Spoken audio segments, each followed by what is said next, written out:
شملت حتى أهل البدع والأهواء، أهل البدع العقائدية وأهل البدع السياسية.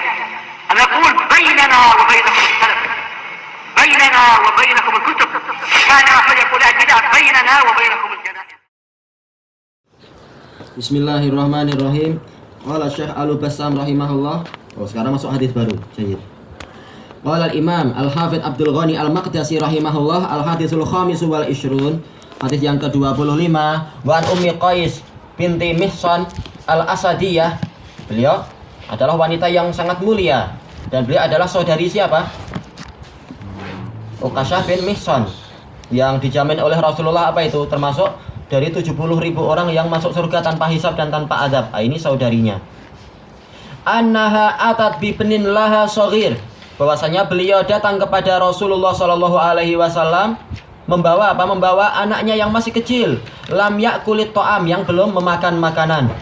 At-ta'am sebagaimana dijelaskan oleh Al-Munawi, oleh Ali Al-Qari dan lain-lain, maksudnya adalah apa? Makanan pokok, yaitu al-qut.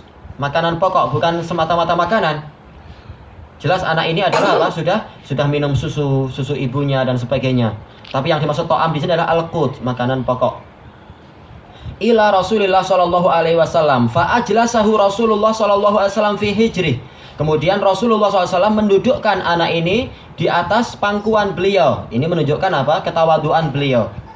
Menerima kalau ada anak disodorkan, beliau terima dan beliau pegang, beliau pangku dan sebagainya. Fabala ala saubih. Kemudian anak ini kencing di atas baju beliau.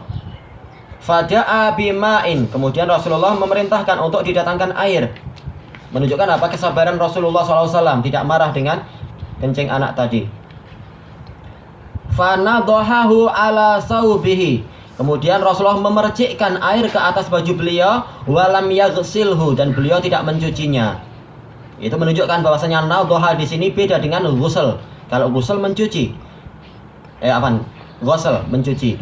Kalau nadhah itu adalah sekedar apa? Memercikkan air. Atau lafaz yang lain adalah apa? Tatabbu'u al-asar bil ma', yaitu bekas-bekas kencingnya itu diikuti dengan apa? Dengan air, tanpa dicuci. Wa fi hadis Aisyah ummul mukminin, dalam hadis Aisyah ummul mukminin, anna Rasulullah SAW utiya bisobi.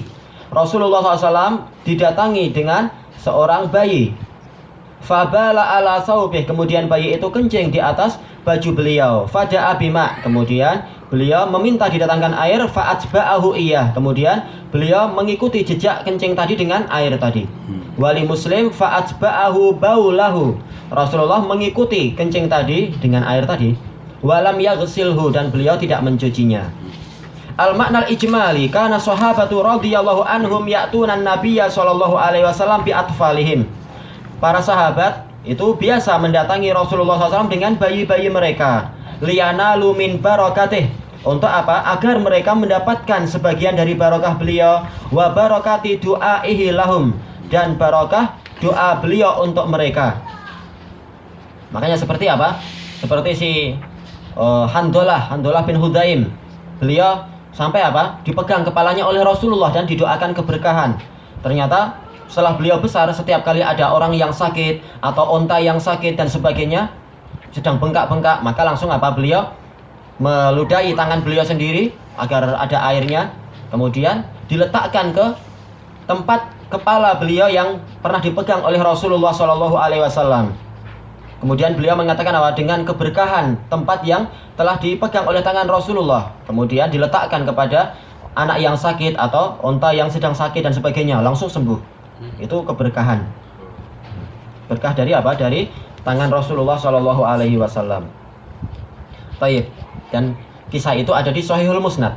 Wa kana sallallahu alaihi wasallam min latafatihi wa karamihi akhlaqihi, dan Rasulullah SAW dikarenakan kelembutan beliau dan dikarenakan kemuliaan akhlak beliau, yastaqbiluhum, beliau menyambut mereka, bima jabalahullahu alaih, dengan apa yang memang Allah patri di dalam jiwa beliau, yang telah Allah fitrahkan di dalam jiwa beliau, minal bisyar was samahah, yaitu apa? Keceriaan dan samahah, yaitu kelapangan jiwa. Diterima kalau ada anak mau disodorkan di apa istilahnya itu, dipegang atau diangkat atau dipangku, dibopong, maka beliau pun mau melakukan itu, didukung. Faja'at Ummu Qais bi benin laha shaghir, dengan membawa anak kecilnya. Yataqawwatul laban, masih makanan pokoknya adalah berupa susu. Makanya istilahnya adalah lam yakulit ta'am. Sekedar makanan pokoknya adalah susu. Walam yasil ila sinit taqawwud bi ghairil laban. Anak itu belum mencapai usia yang makanan pokoknya itu bukan susu. Memang inilah syaratnya. Yaitu apa? Selama dia itu belum memakan makanan pokok maksudnya. Selama dia itu masih apa? Mencukupkan diri dengan susu. Makanya susu ibu, ya susu ibu pada asalnya. Makanya kalau ada anak sudah makan pisang, tetapi secara umum dia masih tergantung pada susu ibu, maka hukumnya tetap seperti masuk di dalam hadis ini. Tidak perlu dicuci kencing anak laki-laki itu. Kecuali kalau benar-benar dia sudah apa? Yastaghni an labani ummih, dia sudah tidak merasa perlu dengan susu ibunya, mungkin usia 2 tahun atau tergantung. Maka kalau seperti itu jelas dia seperti kencing orang dewasa, dicuci. Thayyib, famin rahmatihi, dikarenakan kasih sayang beliau, ajlasahu fi hijrihi al-karim, beliau mendudukkan anak kecil tadi ke pangkuan beliau yang mulia. Fabala sabiyyu ala saubin nabiyyi sallallahu alaihi wasallam. Kemudian si bayi itu kencing di atas baju Nabi sallallahu alaihi wasallam. Fatalaba ma'an. Kemudian beliau minta didatangkan air. Farasya makanal baul. Kemudian beliau mencipratkan air tadi ke tempat kencing tersebut, min saubihi, ke bajunya tadi, roshan, yaitu apa? Sekedar cipratan saja, tidak sampai dicuci. Walam yaghsilhu ghuslan, bukan benar-benar mencucinya. Tayyib, ilahuna wallahu ta'ala a'lam. Subhanakallahumma wa bihamdik, la ilaha illa anta, astaghfiruka wa atubu ilaik. Alhamdulillahirabbil alamin.